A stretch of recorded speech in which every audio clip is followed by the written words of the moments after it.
So bumili ako ng bumili ako ng charger, ng inverter, pero wala akong baterya, so ito ang ginamit ko.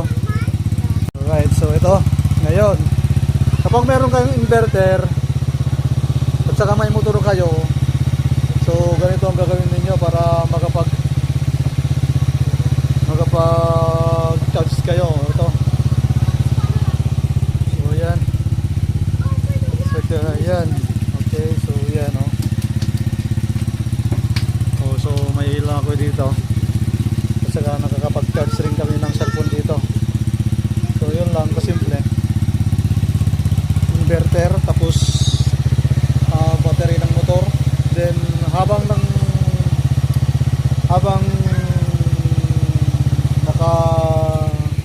nakasindi, nakaka-charge, dapat yung motor nakaandar.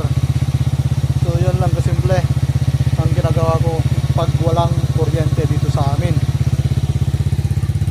Basic. Hello, so what's up?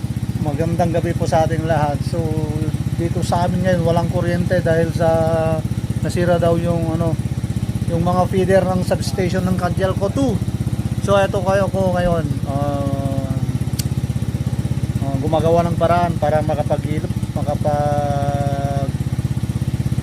ilaw at saka makapag-charge ng mga cellphone namin dito. So eto ang ginagawa ko ngayon.